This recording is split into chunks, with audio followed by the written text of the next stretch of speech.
Hello साथियों, कैसे हैं आप सभी। मैं विवेक एक बार फिर से आप सभी साथियों का आपके अपने परिवार एग्जामपुर में हार्दिक स्वागत करता हूं।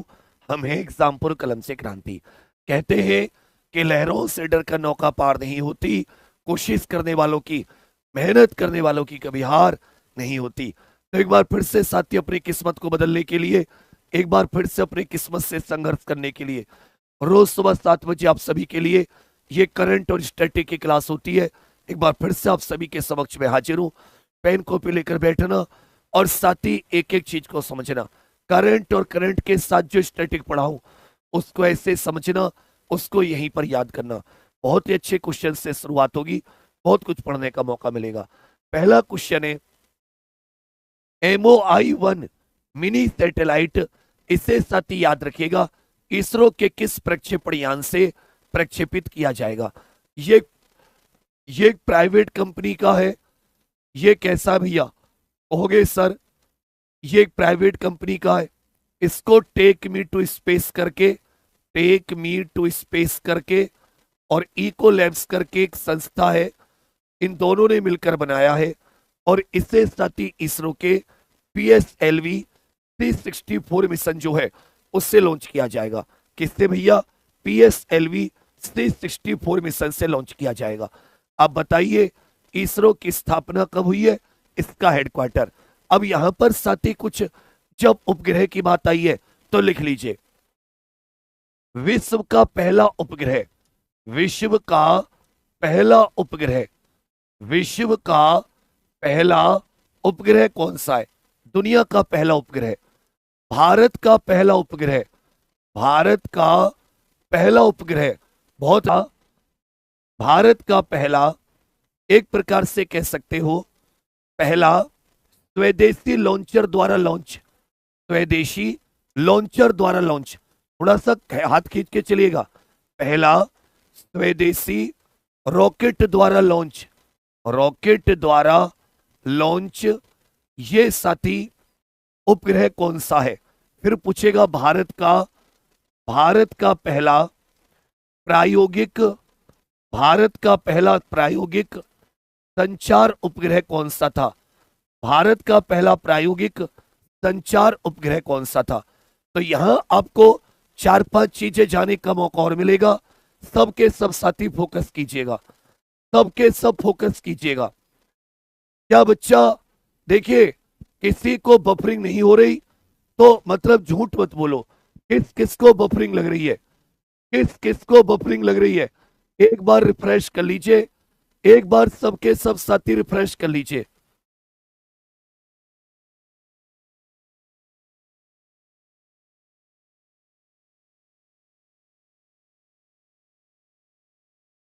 एक बार सबके सब रिफ्रेश कर लीजिए। अपने फोन में चलाओ ना।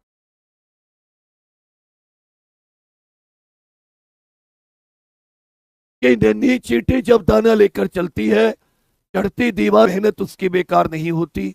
बेटा हो रही है, देखो यहीं पकड़ना है तुम्हें, इसको ना, ये यहीं पकड़ना है इसको। ये क्या कर रहे हो?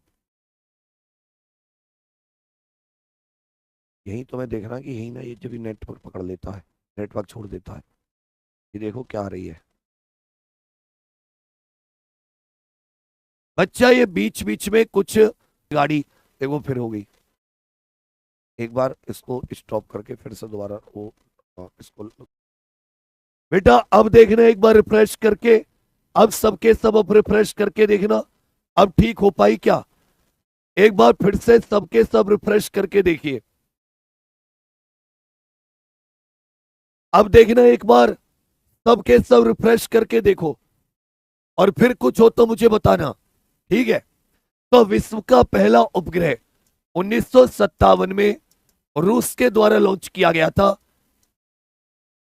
स्पुतनिक प्रथम। स्पुतनिक 1 जो था, यह दुनिया का पहला उपग्रह, जिसे कब लॉन्च किया गया था? 1957। भारत का पहला उपग्रह 1975 में यह रूस से लॉन्च किया गया, आर्यभट्ट इसका नाम था। भारत का पहला स्वदेशी रॉकेट के द्वारा लॉन्च, ये रोहिणी RS-1 करके था, इसे 1980 में लॉन्च किया गया। जबकि भारत का पहला प्रायोगिक संचार उपग्रह, इसका नाम था एप्पल। इसका नाम क्या था? एप्पल। इसरो 15 अगस्त 1969 को बना और इसरो का हेडक्वार्टर कहां पर है? बेंगलुरु। इसरो का हेडक्वार्टर कहां पर है? बेंगलुरु। इसी में लिख लीजिएगा इसरो के कुछ फेमस मिशन, जैसे मिशन मंगलयान।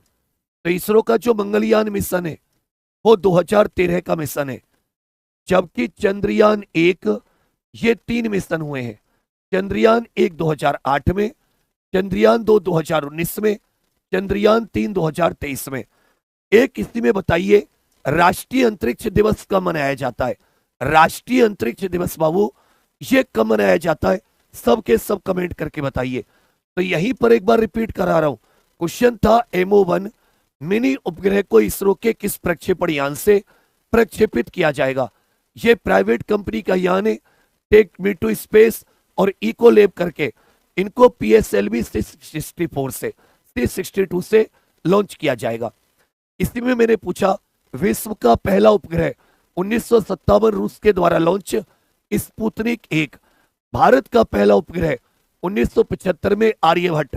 भारत का पहला स्वदेशी रॉकेट द्वारा लॉन्च उपग्रह रोहिणी RS1 1980। भारत का पहला एक्सपेरिमेंटल कम्युनिकेशन उपग्रह, इसका नाम था एप्पल। मंगलयान 2013, चंद्रयान 1 2008, चंद्रयान 2 2019, चंद्रयान 3 2023 और राष्ट्रीय अंतरिक्ष दिवस ये 23 अगस्त को क्या मनाया जाता है? राष्ट्रीय अंतरिक्ष दिवस। सभी को गुड मॉर्निंग, सुप्रभात। सबके सब कमेंट लिख के बताओ राष्ट्रीय अंतरिक्ष दिवस कब मनाया जाता है? कहोगे सर 23 अगस्त को। राष्ट्रीय अंतरिक्ष दिवस कब मनाया जाता है?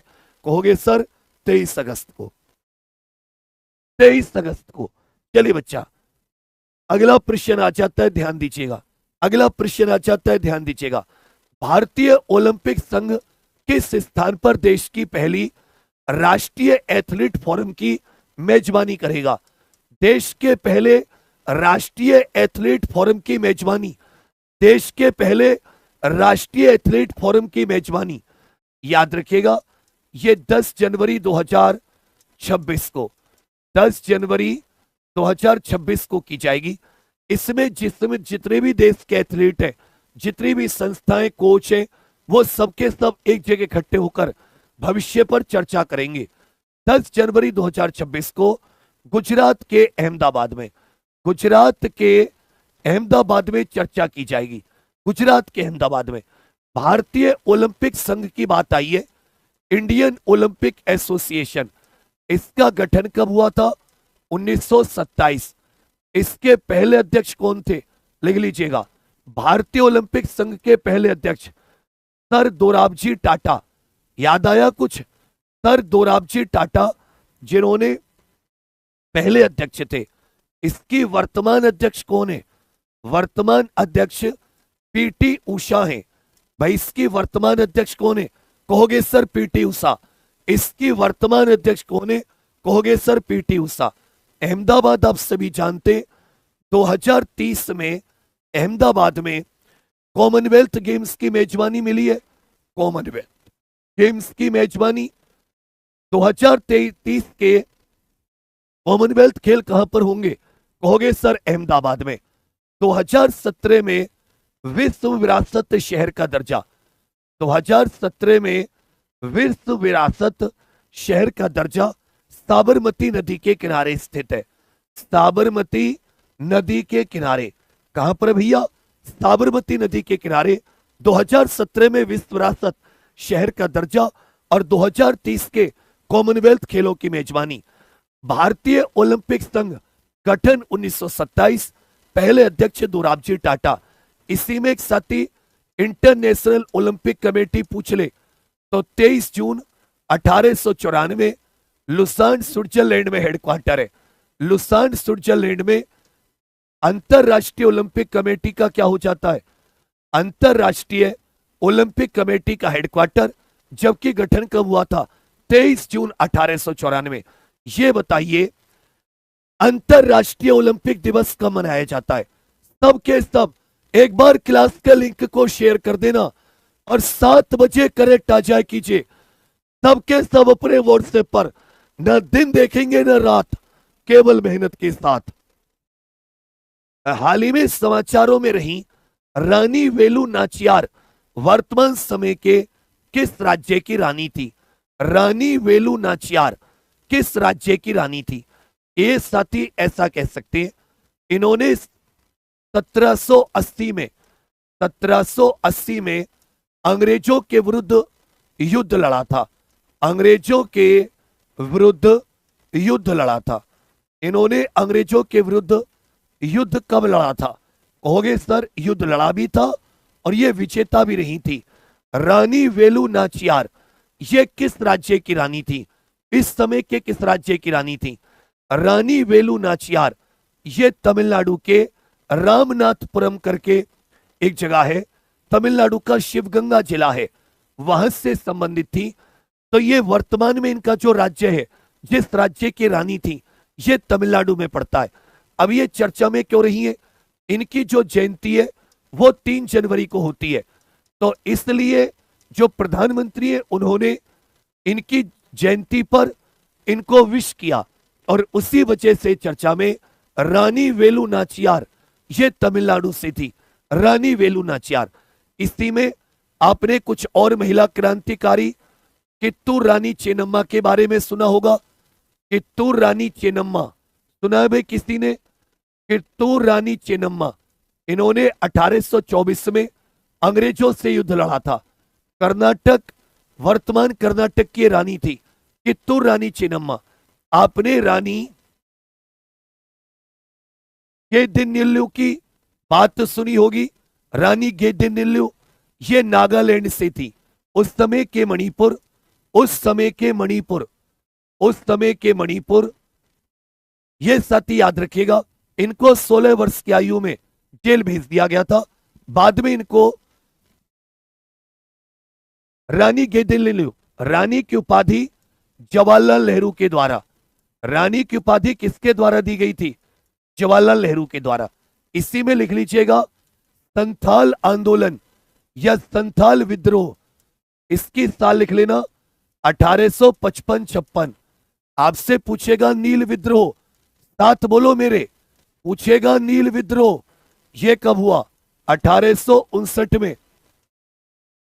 पूछेगा रंपा विद्रोह कब हुआ? रंपा विद्रोह 1822 से 24। पूछेगा मुंडा विद्रोह कब हुआ, जिसको उलगुलान भी कह देते हैं? 1899 से 1900। 1899 से 1900। तो सबके सब यहां पर फोकस करना। कित्तूर रानी चेन्नम्मा 1824 में अंग्रेजों से युद्ध लड़ा, कर्नाटक की थी। रानी गेदिनिल्लू मणिपुर, वर्तमान नागालैंड भी कह सकते हैं, ये नागा जनजाति से थी, अंग्रेजों से युद्ध लड़ा। रानी की उपाधि जवाहरलाल नेहरू द्वारा। संथाल विद्रोह याद रखिएगा 1855-56। नील विद्रोह 1859। रंपा विद्रोह 1822 से 24। मुंडा विद्रोह 1899 से 1900। तीसरे का उत्तर क्या जाता है? तमिलनाडु आपका बिल्कुल सही है। विश्व ब्रेल दिवस ये किसकी जयंती के उपलक्ष्य में मनाया जाता है? प्रत्येक वर्ष 4 जनवरी को, प्रत्येक वर्ष 4 जनवरी को वर्ल्ड ब्रेल डे। ये लुइस ब्रेल थे जिन्होंने ब्रेल लिपि के आविष्कारक कहते हैं इनको, ब्रेल लिपि के आविष्कारक। इन्होंने ही जो दृष्टिबाधित होते हैं उनके लिए ब्रेल लिपि का आविष्कार किया था।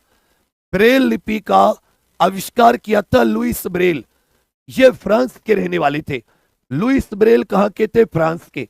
इसी में लिख लीजिएगा भारत का पहला दिव्यांग विश्वविद्यालय, भारत का पहला दिव्यांग विश्वविद्यालय कहां पर स्थित है? भारत का पहला दिव्यांग विश्वविद्यालय तो जगतगुरु रामभद्राचार्य, जगतगुरु रामभद्राचार्य लिख लीजिएगा, जगतगुरु रामभद्राचार्य दिव्यांग विश्वविद्यालय। दिव्यांग विश्वविद्यालय ये उत्तर प्रदेश के चित्रकूट में। कहां पर भैया? उत्तर प्रदेश के चित्रकूट में।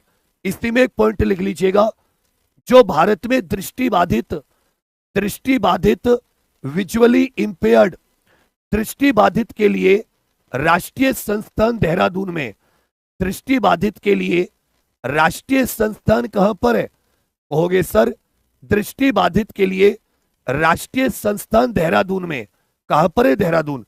ये मोस्ट इंपॉर्टेंट पॉइंट है। जो दृष्टि बाधित होते हैं इनके लिए राष्ट्रीय संस्थान कहां पर है? उत्तराखंड के देहरादून। और भारत का पहला दिव्यांग विश्वविद्यालय जगतगुरु रामभद्राचार्य विश्वविद्यालय उत्तर प्रदेश के चित्रकूट। ब्रेल लिपि का आविष्कार किसने किया था? Louis Braille. इसलिए इनकी जयंती 4 जनवरी को विश्व ब्रेल दिवस मनाया जाता है। इनकी जयंती 4 जनवरी को कौन सा दिवस मनाया जाता है? इनकी जयंती 4 जनवरी को लिख के बताओ। कहोगे सर विश्व ब्रेल दिवस। किस देश ने जनवरी 2026 से क्रिप्टो करेंसी माइनिंग और एक्सचेंज को कानूनी घोषित किया है? क्रिप्टो करेंसी माइनिंग और एक्सचेंज को कानूनी घोषित किया है। यह मध्य एशिया का देश है। यह बताइए क्रिप्टो करेंसी को मान्यता देने वाला, क्रिप्टो करेंसी को मान्यता देने वाला दुनिया का पहला देश, मान्यता देने वाला दुनिया का पहला देश, क्रिप्टो करेंसी को मान्यता देने वाला दुनिया का प्रथम देश कौन सा था? दुनिया का प्रथम देश सबके सब बता के चलिए। तो ये जो साथी जनवरी 2024 से 26 से ये तुर्कमेनिस्तान ने मान्यता दी है। किसने मान्यता दी है? तुर्कमेनिस्तान। तुर्कमेनिस्तान मध्य एशिया का देश है। इसकी राजधानी हो जाती है अशगाबाद। इसकी राजधानी क्या हो जाती है? अशगाबाद। और इनकी मुद्रा हो जाती है मनत।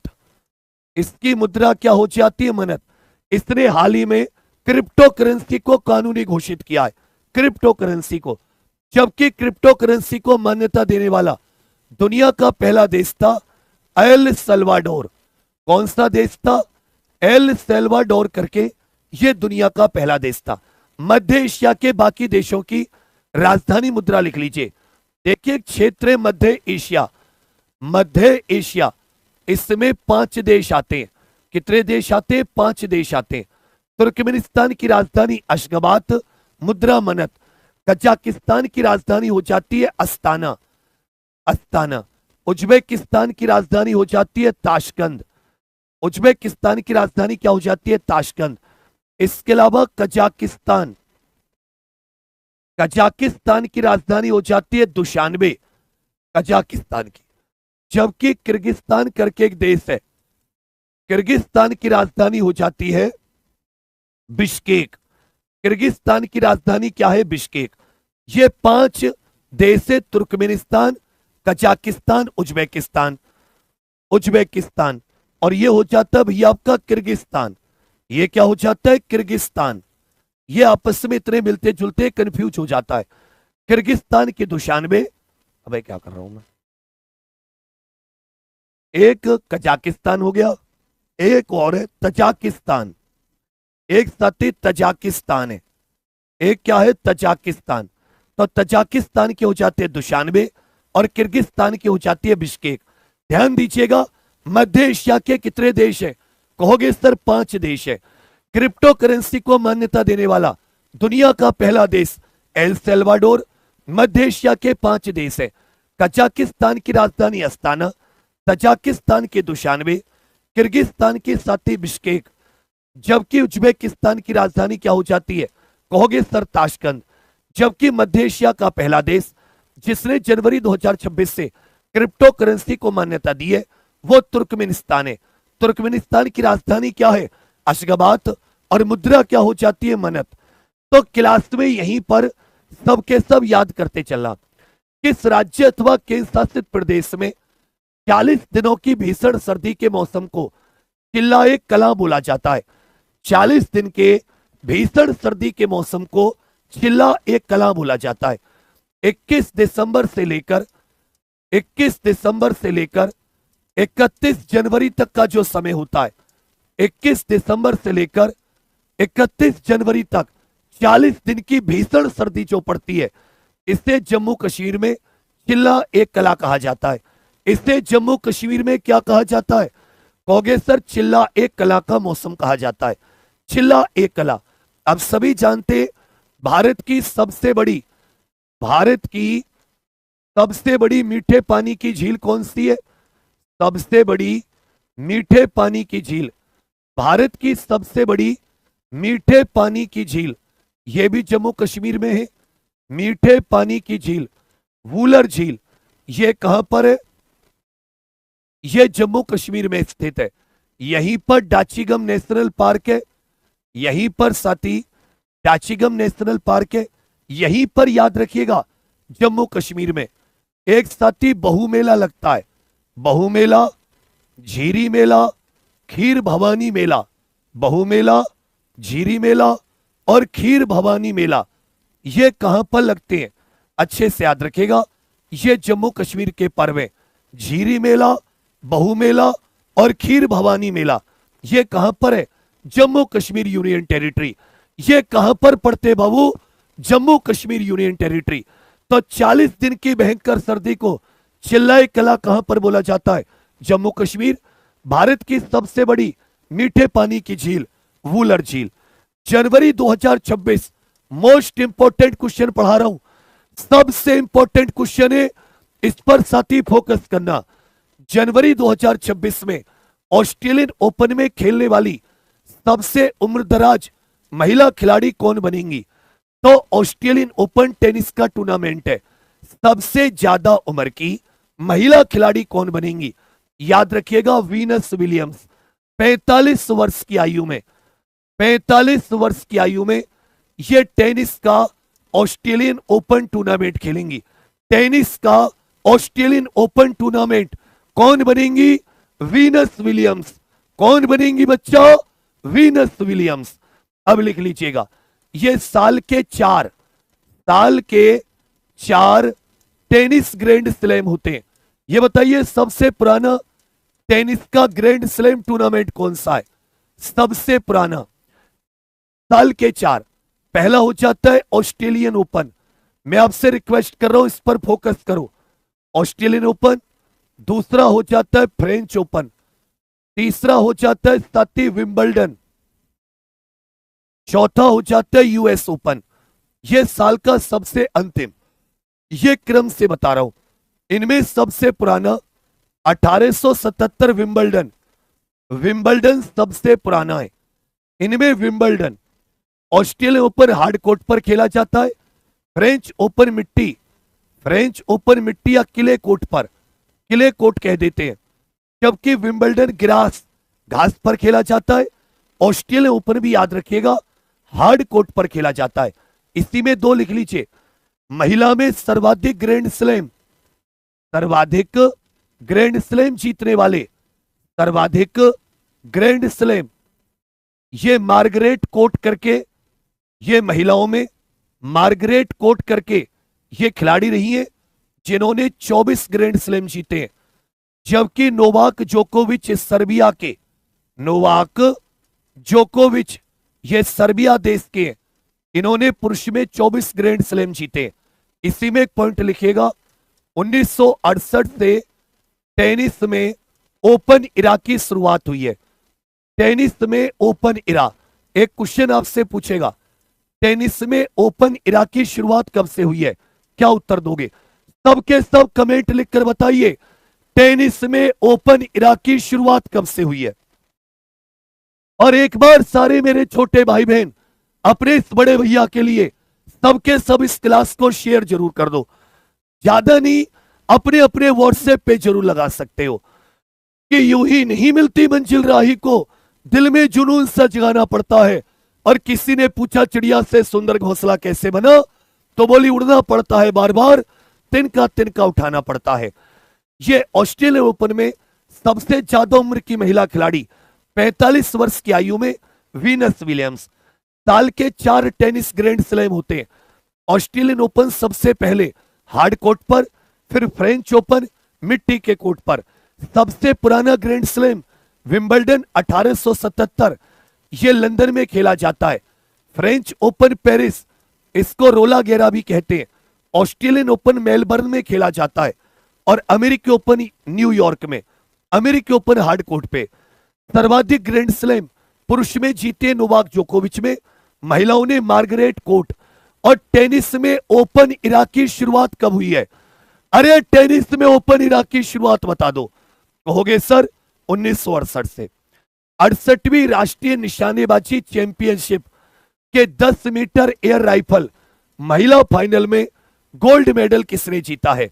महिला फाइनल में 68वीं राष्ट्रीय निशानेबाजी की बात आई है तो बताइए, जो अभिनव बिंद्रा थे, अभिनव बिंद्रा, इन्होंने साथी किस वर्ष, अभिनव बिंद्रा इन्होंने किस वर्ष के ओलंपिक में भारत के लिए पहला व्यक्तिगत गोल्ड, भारत के लिए शूटिंग में पहला व्यक्तिगत गोल्ड मेडल जीता था? शूटिंग के खेल में भारत के लिए पहला व्यक्तिगत गोल्ड जीता था। इंटरनेशनल शूटिंग स्पोर्ट्स फेडरेशन 1907 में बनी है। इसका हेडक्वार्टर कहां पर है? कहोगे सर जर्मनी के म्यूनिख शहर में। ये जो कंटेंट तुम लोग पढ़ रहे हो ना, इसको किसी सब्जेक्ट के साथ नहीं पढ़ सकते, ये केवल और केवल करंट के साथ पढ़ सकते हो। इसलिए मैं तुमसे बार बार जिद करता हूं कि रोज सुबह 7 बजे आ जाया करो, रोज सुबह 7 बजे। इनका नाम है अमीरा अरशद। अमीरा अरशद, ये देखिए 2 स्थानों पर आयोजित हो रही है। एक तो साथी दिल्ली करणी सिंह शूटिंग रेंज में, और राइफल प्रतियोगिता जो है ये भोपाल में। तो 10 मीटर एयर राइफल, ये याद रखिएगा, अमीरा अरशद ने जीती है। ये आज 4 जनवरी को कंप्लीट हो जाएगी, तो फिर इसका एक साथ भी बता दूंगा। अभिनव बिंद्रा जी ने साल 2008 के बीजिंग ओलंपिक में, साल 2008 के बीजिंग ओलंपिक में ये उपलब्धि हासिल की थी। इनकी किताब भी है shot at history, shot at history. ये किसकी किताब है? Abhinav Bindra. Shot at history किसकी किताब है? अभिनव बिंद्रा। 2008 के बीजिंग ओलंपिक में। और अंतरराष्ट्रीय शूटिंग स्पोर्ट्स संघ 1907 में, जर्मनी के म्यूनिख में हेडक्वार्टर है। MOSPI द्वारा लॉन्च किए गए इनके शुभंकर का नाम क्या है? इन्होंने साथ ही अपना लोगो लॉन्च किया है और साथ में शुभंकर लॉन्च किया है। मिनिस्ट्री ऑफ स्टैटिस्टिक्स, जो सांख्यिकी मंत्रालय होता है, सांख्यिकी मंत्रालय, तो सांख्यिकी मंत्रालय इन्होंने भैया सांख्यिकी नाम से अपना शुभंकर लॉन्च किया है। किस नाम से? सांख्यिकी के नाम से इन्होंने अपना शुभंकर लॉन्च किया है सांख्यिकी मंत्रालय के द्वारा। इसी में 2 चीजें लिख लीजिए। राष्ट्रीय सांख्यिकी दिवस कब मनाया जाता है? राष्ट्रीय सांख्यिकी दिवस कब मनाया जाता है? और भारतीय सांख्यिकी संस्थान कहां पर स्थित है? इंडियन स्टैटिस्टिकल इंस्टीट्यूट, भारतीय सांख्यिकी संस्थान, Indian statistical institute, Indian statistical institute, भारतीय सांख्यिकी संस्थान, ये कहां पर है? देखिए राष्ट्रीय सांख्यिकी दिवस भारत में 29 जून को मनाया जाता है। राष्ट्रीय सांख्यिकी दिवस कब मनाया जाता है? अरे सबके सब बताइए, राष्ट्रीय सांख्यिकी दिवस कब मनाया जाता है? कहोगे भैया 29 जून को। जबकि भारतीय सांख्यिकी संस्थान ये कोलकाता, इसकी स्थापना पीसी महालनोबिस के द्वारा। कुछ याद आया? पीसी महालनोबिस कौन थे? ये वही थे, इन्हीं की जयंती को 29 जून को राष्ट्रीय सांख्यिकी दिवस के तौर पर मनाते हैं। और जो हमारी दूसरी राष्ट्रीय पंचवर्षीय योजना थी, दूसरी पंचवर्षीय योजना का मॉडल वो इन्हीं के मॉडल पर आधारित था, प्रशांत चंद्र महालनोबिस। तो सांख्यिकी नाम से इन्होंने अपना शुभंकर लॉन्च किया है। सांख्यिकी दिवस 29 जून, और भारतीय सांख्यिकी संस्था ये पश्चिम बंगाल के कोलकाता में, पश्चिम बंगाल के कोलकाता। सांख्यिकी दिवस किसकी जयंती? पीसी महालनोबिस। भारत का दूसरी पंचवर्षीय योजना ये पीसी महालनोबिस मॉडल पर आधारित थी। 8 से 9 जनवरी को राष्ट्रीय वस्त्र मंत्रियों के सम्मेलन का आयोजन ये कहां पर किया जाएगा? राष्ट्रीय वस्त्र मंत्री, ये बताइए भारत के वस्त्र मंत्री कौन है? सबके सब उत्तर दीजिए, भारत के वस्त्र मंत्री कौन है? सबके सब उत्तर दीजिए, भारत के वस्त्र मंत्री कौन है? तो 8 से 9 जनवरी को राष्ट्रीय वस्त्र मंत्रियों के सम्मेलन का आयोजन ये असम के गुवाहाटी में किया जाएगा। असम के गुवाहाटी में सम्मेलन आयोजित किया जाएगा। असम के गुवाहाटी में, याद रखिएगा, असम का गुवाहाटी शहर यह किस नदी के किनारे स्थित है? यह ब्रह्मपुत्र नदी के। इसी में लिख लीजिएगा, भारत की पहली वंदे भारत की प्रथम वंदे भारत स्लीपर ट्रेन, भारत की पहली वंदे भारत स्लीपर ट्रेन यह किस किस के बीच में चलाई गई? यह किस किस के बीच में चलेगी? भारत की पहली वंदे भारत स्लीपर ट्रेन। इसी में लिख लीजिएगा, इसी में बहुत इंपॉर्टेंट पॉइंट, यहां पर मां कामाख्या देवी का मंदिर है। यहां पर मां कामाख्या देवी का मंदिर है असम के गुवाहाटी में, जिसमें साथी अंबुबाशी मेला लगता है। कौन सा? अंबुबाशी मेला लगता है। अंबुबाशी मेला, जिसे पूर्व का महाकुंभ कहा जाता है। इसे क्या कहा जाता है? पूर्व का महाकुंभ कहा जाता है। इसी में लिख लीजिएगा, राष्ट्रीय हथकरघा दिवस कब मनाया जाता है? राष्ट्रीय हथकरघा दिवस, राष्ट्रीय हथकरघा दिवस यह 7 अगस्त को मनाया जाता है। आपके में सम्मेलन यह बहुत इंपॉर्टेंट टॉपिक पूछता है, तो राष्ट्रीय हथकरघा दिवस कब मनाया जाता है? 7 अगस्त को राष्ट्रीय हथकरघा दिवस। 8-9 जनवरी को राष्ट्रीय वस्त्र मंत्रियों के सम्मेलन का आयोजन यह गुवाहाटी में। 10वें का उत्तर क्या चाहता है? सी आपका बिल्कुल सही है। 10वें का उत्तर, एशियाई विकास बैंक ने किस नदी के विकास के लिए 4100 करोड़ रुपए के ऋण की मंजूरी दी है? एशियाई विकास बैंक ने, एशियाई विकास बैंक के बारे में लिख लीजिए, एडीबी की स्थापना ये 1966 में। इसके सदस्य देश है 69। इसके सदस्य देश कितने हैं? कहोगे सर 69। 69वां इजराइल। और इसका हेडक्वार्टर कहां पर है? इसका हेडक्वार्टर मनीला फिलीपींस में, फिलीपींस देश में इसका हेडक्वार्टर है। एशियाई विकास बैंक का हेडक्वार्टर कहोगे सर फिलीपींस में। एशियाई विकास बैंक ने जो ये मूसी नदी है, मूसी नदी के विकास के लिए 4100 करोड़ रुपए के लोन की मंजूरी दी है। मूसी नदी की बात कर लेते हैं। यह कृष्णा की सहायक नदी है। कृष्णा की सहायक नदी, कृष्णा नदी की सहायक नदी है मूसी नदी। हैदराबाद साथी इसी के किनारे, हैदराबाद इसी के किनारे उस्मान सागर, हिमायत सागर झील जो है, उस्मान सागर, हिमायत सागर झील को यही नदी पानी लेकर जाती है। उस्मान सागर, हिमायत सागर। याद रखिएगा 1591 में कुली कुतुब शाह ने, 1591 में कुली कुतुब शाह के द्वारा, कुली कुतुब शाह के द्वारा हैदराबाद की स्थापना मूसी नदी के किनारे, हैदराबाद शहर की स्थापना किस नदी के किनारे की गई? मूसी नदी के किनारे। चार मीनार इत्यादि जो आप कह सकते हो स्थल है, चार मीनार हैदराबाद में, वो मूसी नदी के किनारे है। तो एडीबी कब बना? 1966 में। याद करने वाली चीज है, एडीबी 1966, सदस्य देश 69, हेडक्वार्टर फिलीपींस। भाई 1591 में हैदराबाद की स्थापना किसने की? कुली कुतुब शाह के द्वारा। कौन सी नदी के किनारे? मूसी नदी के किनारे। उस्मान सागर, हिमायत सागर झील, ये भी हैदराबाद तेलंगाना में स्थित है। इनको पानी यही नदी पहुंचाती है। ये कृष्णा की सहायक नदी है। और चार मीनार जो है ये किस नदी के किनारे स्थित है? चार मीनार ये किस नदी के किनारे स्थित है? कहोगे भैया ये मूसी नदी के किनारे। राष्ट्रीय बाघ संरक्षण प्राधिकरण की रिपोर्ट के अनुसार 2025 में किस राज्य में सबसे ज्यादा बाघों की मौत हुई है? किस राज्य में सबसे ज्यादा?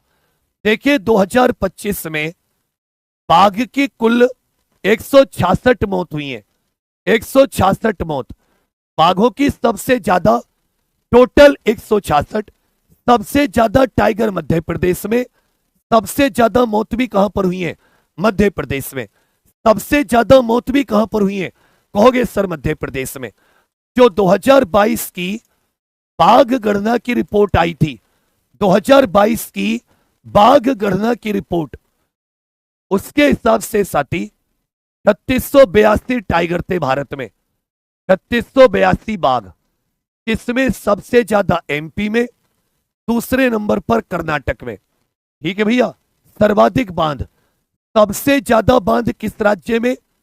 सबसे ज्यादा बाघ किस राज्य में? कहोगे सर मध्य प्रदेश में।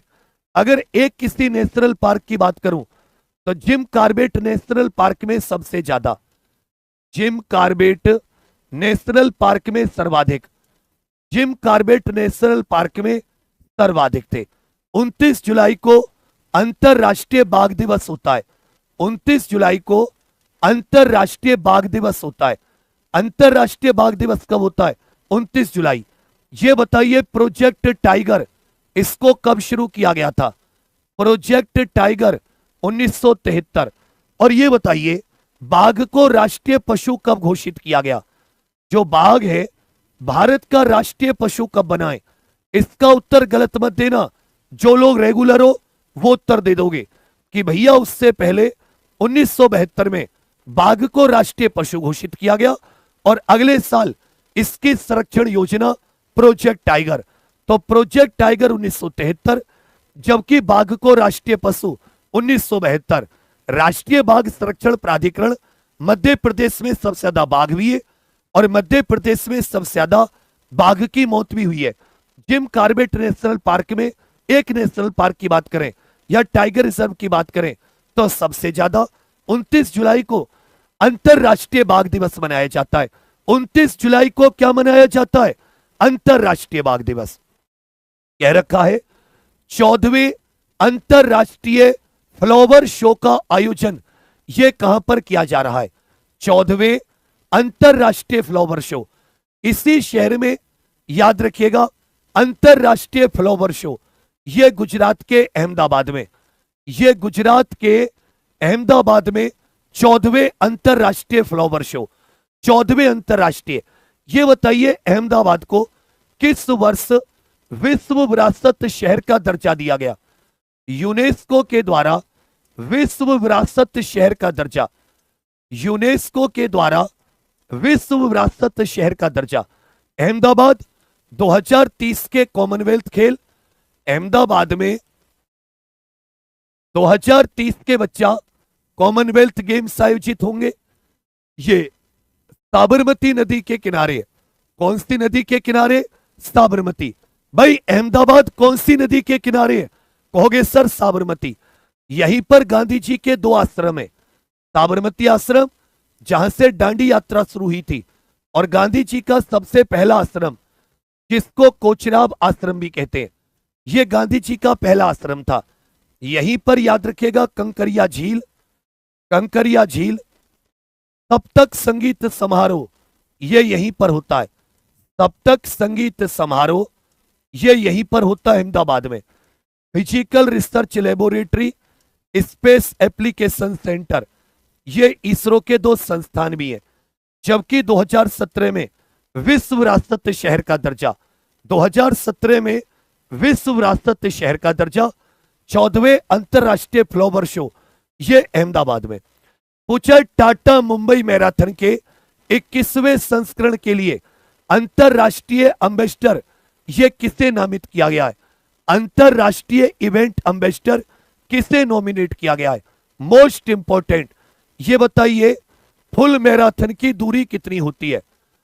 फुल अंतरराष्ट्रीय मैराथन दूरी, क्या ये सब तुम्हारे पेपर में नहीं आता? बताओ, क्या ये सब तुम्हारे पेपर में नहीं आता?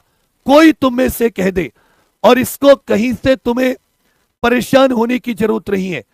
इसके लिए तुम्हें साथी कहीं से परेशान होने की जरूरत नहीं है। ये सारी की सारी चीजें हम लोग करा रहे हैं।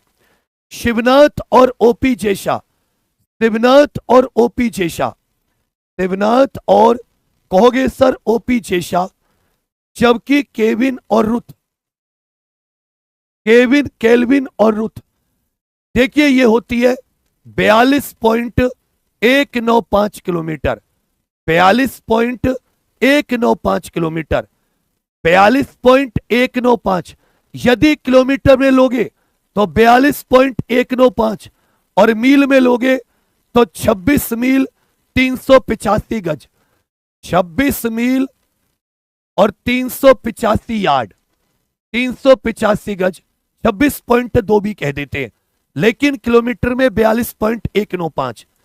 और विश्व में देखो रिकॉर्ड धारक, विश्व में पुरुष में कौन के पास रिकॉर्ड है, महिला में किसके पास रिकॉर्ड है, जबकि भारत में पुरुष कौन रिकॉर्ड है और महिलाओं में। तो देखिए पुरुष में केल्विन किप्टम करके एक व्यक्ति है केन्या के, केल्विन किप्टम, इन्होंने सबसे कम समय में मैराथन रन की है, जबकि रूथ करके ये महिला है। भारत में शिवनाथ सिंह, इनके नाम मैराथन का रिकॉर्ड है, शिवनाथ सिंह, और ओपी जेशा करके ये महिलाओं में भारत में मैराथन का रिकॉर्ड है। तो ये जो टाटा मुंबई 21वां मैराथन संस्करण है, आंद्रे दी ग्रास, इसमें किसको बुलाया गया है, आंद्रे दी ग्रास को बुलाया गया है। तो टाटा मुंबई मैराथन के 21वें संस्करण के लिए अंतरराष्ट्रीय इवेंट एम्बेसडर आंद्रे दी ग्रास को बुलाया गया है। 21वीं मैराथन है। फुल मैराथन की दूरी कितनी होती है, 42.195 किलोमीटर। विश्व में केल्विन कैप्टन और महिलाओं में रूथ, भारत में शिवनाथ सिंह और महिलाओं में ओपी जैशा। एक बार सब के सब साथ ही फुल मैराथन की दूरी लिख दीजिए कमेंट्स में। फुल मैराथन की दूरी 155 मिलीमीटर रेमजेट संचालित तोपखाने के गोले बनाने वाला दुनिया का पहला देश कौन सा बना है। रेमजेट टेक्नोलॉजी से 155 मिलीमीटर जो तोप होती है उसके गोले बनाने वाला दुनिया का पहला देश भारत बना है। दुनिया का पहला देश कब बना है, भारत। थल सेना दिवस याद रखिएगा 15 जनवरी को, भारत में वायुसेना दिवस 8 अक्टूबर को, भारत में नौसेना दिवस ये 4 दिसंबर को। रेमजेट इंजन जैसे रॉकेट में इंजन होता है ना, इससे साथ ही इनकी जो क्षमता है वो 50% तक बढ़ जाएगी तोप के गोलों की। और दुश्मन क्या हो जाएगा, कहोगे सर दुश्मन धुआं धुआं हो जाएगा। दुश्मन क्या हो जाएगा, धुआं धुआं। 155 मिलीमीटर रेमजेट तोप खाने के गोले बनाने वाला दुनिया का पहला देश भारत। 75वें राष्ट्रीय वॉलीबॉल टूर्नामेंट का आयोजन ये साथी कहां पर किया जा रहा है, ये कहां पर किया जा रहा है, ये कहां पर किया जा रहा है, इसके शुभंकर और बताइए। इस टूर्नामेंट के शुभंकर, इसका उद्घाटन माननीय प्रधानमंत्री जी मोदी जी और उत्तर प्रदेश के मुख्यमंत्री योगी जी करेंगे। ये वाराणसी के डॉक्टर संपूर्णानंद स्टेडियम में, वाराणसी के डॉक्टर संपूर्णानंद स्टेडियम में यह साथी काशी में आयोजित किया जा रहा है। 75वीं राष्ट्रीय वॉलीबॉल चैंपियनशिप, इसका आयोजन कहां पर किया जा रहा है, कहोगे सर वाराणसी में। नंदू और नीरा, नंदू तो साथी नंदी के ऊपर, नंदी बैल के ऊपर, और नीरा जो गंगा नदी में पाई जाने वाली डॉल्फिन होती है, जो गंगा नदी में पाई जाने वाली डॉल्फिन होती है उसके नाम पर नंदू और नीरा, ये दोनों याद रखिएगा, ये शुभंकर है। ये बताइए वॉलीबॉल में कितने खिलाड़ी होते भैया, वॉलीबॉल के खेल में ये कितने खिलाड़ी होते हैं। एक टीम में 6 खिलाड़ी हैं, लेकिन बताओ एक टीम में वॉलीबॉल में कितने खिलाड़ी होते हैं, 6 खिलाड़ी। और ये नेपाल और श्रीलंका का राष्ट्रीय खेल है। नेपाल और श्रीलंका हमारे 2 पड़ोसी देशों का राष्ट्रीय खेल है, हमारे 2 पड़ोसी देशों का राष्ट्रीय खेल हो जाता है। आलो प्रभात, डॉन्स ऑफ द डॉन, ये साथी किन समुदायों से संबंधित है, ये किन समुदायों से संबंधित है। आलो प्रभात डांस ये साथी किन समुदायों से संबंधित है। आलो प्रभात डांस जो है, डांस ऑफ द डॉन, ये किस कम्युनिटी से संबंधित है, ये भैया किस कम्युनिटी से संबंधित है, ये किस कम्युनिटी से संबंधित है, आपको इसमें बताना है ये किस कम्युनिटी से संबंधित है। तो इसमें सबके सब एक चीज जरूर इसको नोट कर लीजिएगा, ये अरुणाचल प्रदेश में नव वर्ष का जो पहला सूर्य होता है, अरुणाचल प्रदेश में, अरुणाचल प्रदेश के अंजो डिस्ट्रिक्ट में, अरुणाचल प्रदेश के, इसको ऐसे कम्युनिटी ना लिखकर आप अरुणाचल प्रदेश लिख लीजिए, अंजो डिस्ट्रिक्ट के डोंग गांव में, जहां भारत में सबसे पहले सूरज निकलता है। भारत में सबसे पहले सूरज, ये बताइए सूरज कौन सी दिशा से निकलता है? भाई पूरब से निकलता है, और पूरब में सबसे पहले ये डोंग गांव में दिखाई देता है। तो 2026 नव वर्ष पर यहां पर जब साल का जो पहला सूरज देखना है, उसको Aalo Prabhat dance of the dawn festival भी कह दिया जाता है। इसको साथ ही सनराइज फेस्टिवल भी कह दिया जाता है।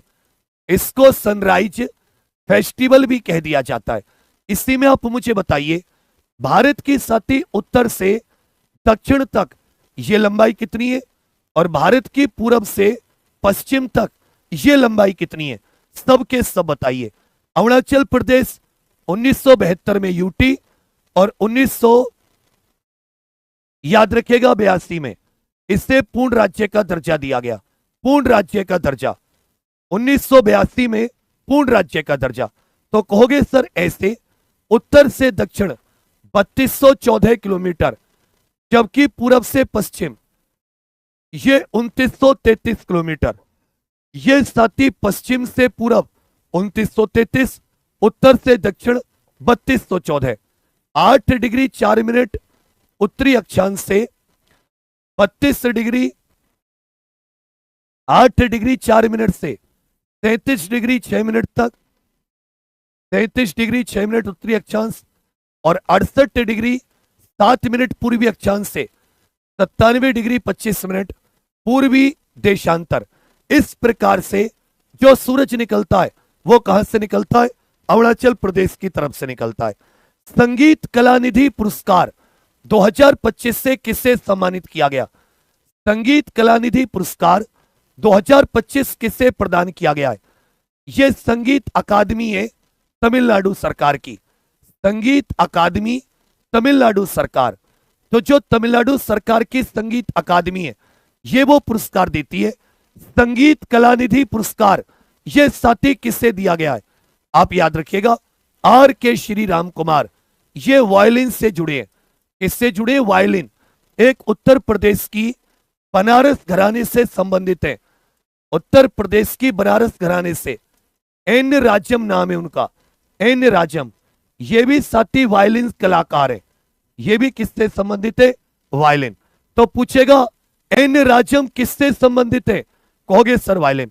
जबकि संगीत कलानिधि पुरस्कार आर के श्री राम कुमार, संगीत कलानिधि पुरस्कार आर के श्री राम कुमार कौन से वाद्य यंत्र से संबंधित है? कहोगे सर वायलिन से संबंधित है।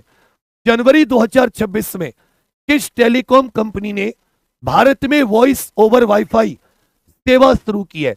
वॉइस ओवर वाईफाई सेवा पूरे देश में लॉन्च की है। तो भारत संचार निगम लिमिटेड, भारत संचार निगम लिमिटेड बीएसएनएल साल 2000 में जिसकी स्थापना हुई। बीएसएनएल की स्थापना कब हुई है? साल 2000 में इसकी स्थापना हुई है। बीएसएनएल ने पूरे देश में वॉइस ओवर वाईफाई सेवा शुरू की है। बीएसएनएल ने पूरे देश में वॉइस ओवर, बीएसएनएल की स्थापना वर्ष बताइए। बीएसएनएल का स्थापना वर्ष बताइए। 15 सितंबर साल 2000 बिल्कुल सही है। 19 का उत्तर सी आपका बिल्कुल सही है। भारतीय मूल के जोहरान ममदानी को किस शहर का पहला मुस्लिम मेयर बनाया गया है? जोहरान ममदानी इस शहर के 112वें मेयर बने हैं। चुन तो पहले गए थे, लेकिन कार्यभार 1 जनवरी से संभाला है। कार्यभार कब से संभाला है? 1 जनवरी 2026 से। कार्यभार 1 जनवरी 2026 से 112वें मेयर बने हैं। यह साथी हडसन नदी के किनारे स्थित शहर है। हडसन नदी। तो लिख लीजिएगा न्यूयॉर्क। न्यूयॉर्क में यूनाइटेड नेशंस का हेडक्वार्टर, यूएनडीपी का हेडक्वार्टर, यूनिसेफ का हेडक्वार्टर, इनके हेडक्वार्टर कहां पर है? न्यूयॉर्क में। संयुक्त राष्ट्र विकास कार्यक्रम और यूनिसेफ, इनके हेडक्वार्टर कहां पर है? न्यूयॉर्क। न्यूयॉर्क कौन सी नदी के किनारे है? हडसन नदी के किनारे। यहीं पर याद रखिएगा स्टैच्यू ऑफ लिबर्टी भी है। स्टैच्यू ऑफ लिबर्टी जिसको फ्रांस ने गिफ्ट किया था, फ्रांस ने अमेरिका को गिफ्ट किया। स्टैच्यू ऑफ लिबर्टी फ्रांस ने अमेरिका को गिफ्ट किया, फ्रांस ने अमेरिका को गिफ्ट किया था। दुनिया का सबसे ज्यादा अरबपति ये साथी न्यूयॉर्क में रहते हैं। दुनिया में सबसे ज्यादा अरबपति कहां पर रहते हैं? न्यूयॉर्क में। न्यूयॉर्क किस नदी के किनारे है? हडसन नदी के किनारे। न्यूयॉर्क किस नदी के किनारे है? हडसन नदी के किनारे। असम राज्य में किस नदी के नीचे पानी के अंदर सुरंग बनेगी? असम में पानी के नीचे साथी पहली सुरंग। तो असम में इसमें से कौन सी नदी है? कहोगे भैया ब्रह्मपुत्र नदी। ये बताइए ब्रह्मपुत्र नदी का तिब्बत में क्या नाम है? ब्रह्मपुत्र नदी को अरुणाचल प्रदेश में किस नाम से जाना जाता है? ब्रह्मपुत्र नदी को बांग्लादेश में किस नाम से जाना जाता है? ब्रह्मपुत्र को बांग्लादेश में किस नाम से जाना जाता है? सबके सब उत्तर दीजिए। बांग्लादेश में ब्रह्मपुत्र को किस नाम से?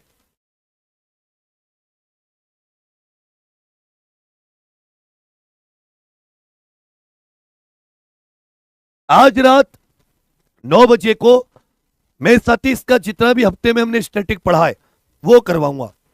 ये साथी विश्व का सबसे बड़ा नदी द्वीप माजुली द्वीप भी कौन बनाती है? ये ब्रह्मपुत्र बनाती है। तिब्बत में साथी इसको सांगपो नदी के नाम से जाना जाता है, यारलंग सांगपो कह देते हैं। अरुणाचल प्रदेश में सियांग तिहांग नदी के नाम पर भी जाना जाता है। बांग्लादेश में जमुना के नाम पर, बांग्लादेश में जमुना के नाम पर। भारत की सबसे चौड़ी नदी है 21 का उत्तर डी हो जाता है। बिहार का दूसरा टाइगर रिजर्व, भारत का बिहार का दूसरा टाइगर रिजर्व कौन सा बनेगा? देखिए यह पहला टाइगर है रिजर्व है, बिहार का प्रथम टाइगर रिजर्व, बिहार का पहला टाइगर रिजर्व। दूसरा बनेगा कैमूर, दूसरा बनेगा कैमूर टाइगर रिजर्व, बिहार का दूसरा टाइगर रिजर्व कैमूर। तो भारत में 58 टाइगर रिजर्व है। कौन से 58?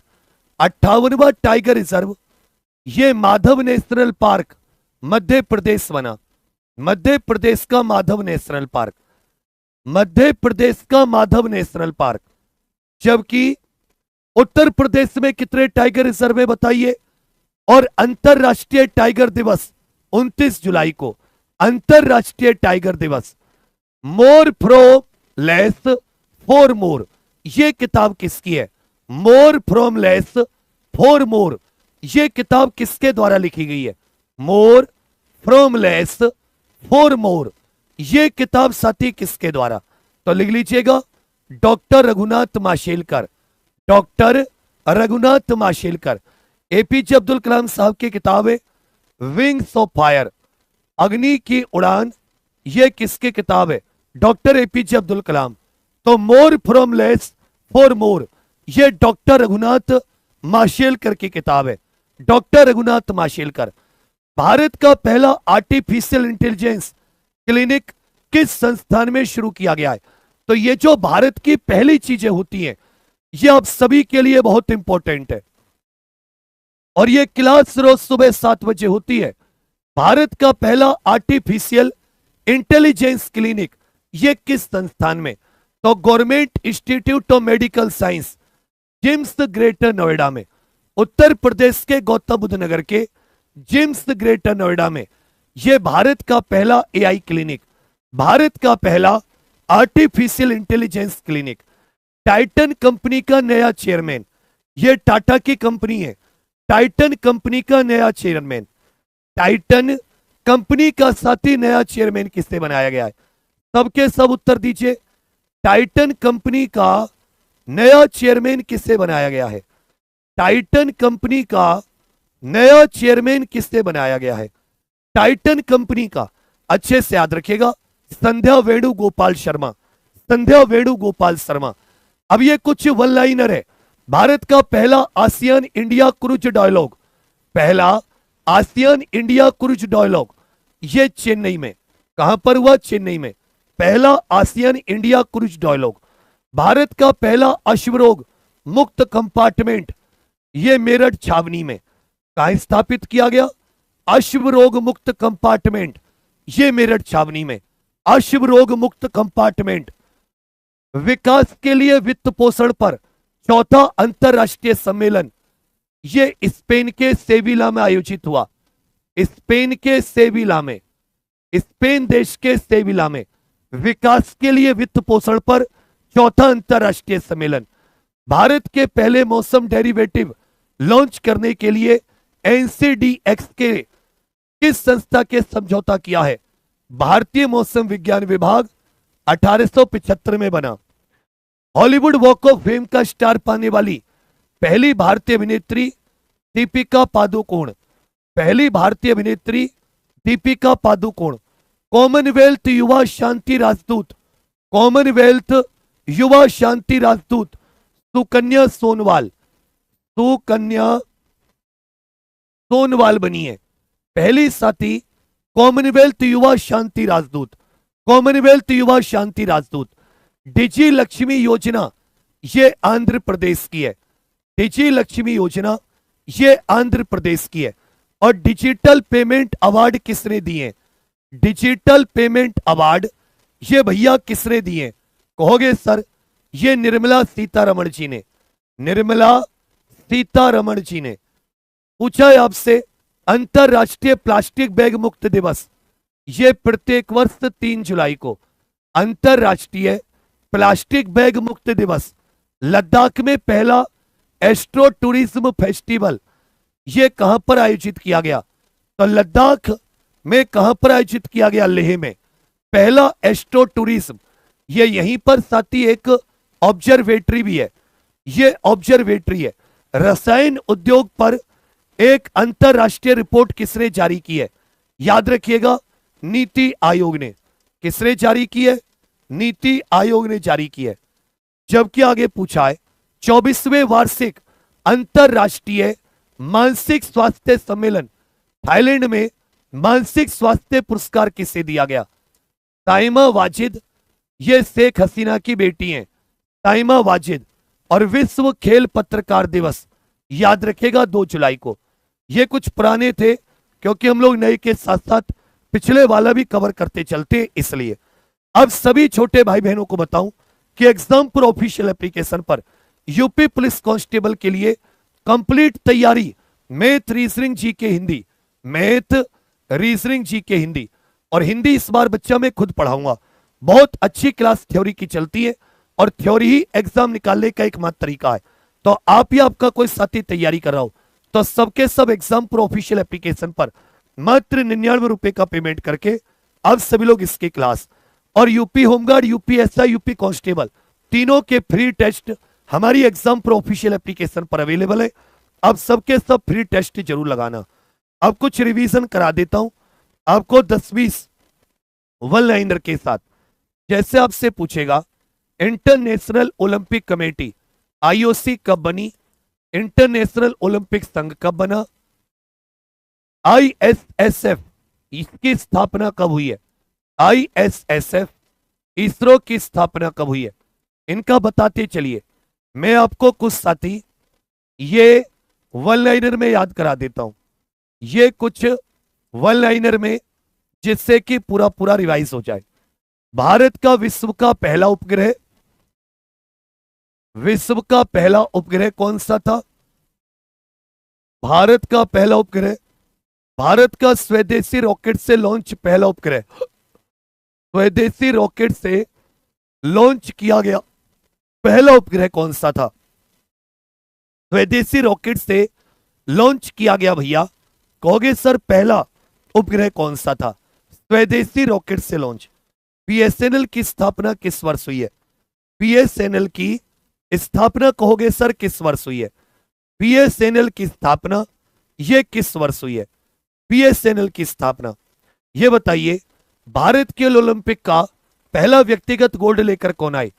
भारत के लिए ओलंपिक का पहला व्यक्तिगत गोल्ड मेडल किसने जीता था? भारत के लिए पहला। एशियन डेवलपमेंट बैंक की स्थापना कब हुई है? यह बताइए। मूसी किस नदी की सहायक नदी है? हैदराबाद की स्थापना कब और किसने की? मूसी नदी, ये किस नदी की सहायक नदी है? और हैदराबाद शहर की स्थापना ये कब और साथ ही किसने की है? हैदराबाद शहर की स्थापना, टेनिस में ओपन इरा की शुरुआत कब हुई है? टेनिस में ओपन इरा की शुरुआत कब हुई है? सबसे पुराना ग्रैंड स्लैम टूर्नामेंट, सबसे पुराना ग्रैंड स्लैम टूर्नामेंट बताइए। सबसे पुराना ग्रैंड स्लैम टूर्नामेंट, किले कोर्ट पर कौन सा ग्रैंड स्लैम खेला जाता है? किले कोर्ट पर साथी कौन सा ग्रैंड स्लैम टूर्नामेंट खेला जाता है? कोर्ट पर ग्रैंड स्लैम टूर्नामेंट कहा जाता है। खीर भवानी मेला ये कहां पर लगता है? खीर भवानी मेला ये साथी कहां पर है? खीर भवानी मेला आपसे पूछा ये कहां पर स्थित है? झीरी मेला ये भी कहां पर लगता है? झीरी मेला। भारत की सबसे बड़ी मीठे पानी की झील बताइए। भारत की सबसे बड़ी मीठे पानी की झील बताइए। सर्वाधिक टाइगर किस राज्य में? सर्वाधिक टाइगर किस राज्य में है? सर्वाधिक टाइगर।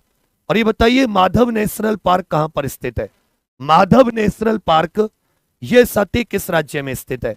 माधव नेशनल पार्क किस राज्य में? ये 23 जून 1894, 23 जून को अंतर्राष्ट्रीय ओलंपिक दिवस। 1927 दोराबजी टाटा इसके अध्यक्ष बने। 1907 म्यूनिक जर्मनी में हेडक्वार्टर है। 15 अगस्त 1969 बेंगलुरु हेडक्वार्टर। पहला उपग्रह स्पुतनिक हो जाता है 1957। भारत कार्यभट्ट 1975। स्वदेशी रॉकेट से launch Rohini RS-1 1980। BSNL 2000। Olympic व्यक्तिगत गोल्ड अभिनव बिंद्रा 2008 के चीन ओलंपिक बीजिंग। ADB 1966 69 देश। मूसी कृष्णा की सहायक नदी है। 1591 कुली कुतुब शाह। 1968 से टेनिस इरा। सबसे पुराना ग्रैंड स्लैम विंबलडन घास के मैदान पर लंदन में। किले कोर्ट पर फ्रेंच ओपन खेला जाता है जिसको रोला गेरा भी कह देते हैं। हिर भवानी मेला जम्मू कश्मीर में। गिरी मेला ये भी जम्मू कश्मीर में। वुलर झील सबसे बड़ी। सर्वाधिक टाइगर ये MP में। माधव नेशनल पार्क भी मध्य प्रदेश में। अब ये बताइए मैराथन की कुल फुल मैराथन की दूरी कितनी होती है? ये आपका होमवर्क क्वेश्चन है जो आपको कमेंट में उत्तर बताना है सबको। ये क्लास रोज सुबह कितने बजे होती है? 7 बजे होती है। अभी साथ ही तुरंत यूपी कांस्टेबल का आपको एक एक सब्जेक्ट का कंप्लीट सिलेबस बता रहा हूं, उस वीडियो को आप सभी लोग जरूर देख लीजिएगा। अभी तुरंत शुरू कर रहा हूं। और आज अपनी एग्जाम प्रो ऑफिशियल एप्लीकेशन पर UP constable, UP SI, UP home guard सबके साथ ही फुल लेंथ टेस्ट है फ्री।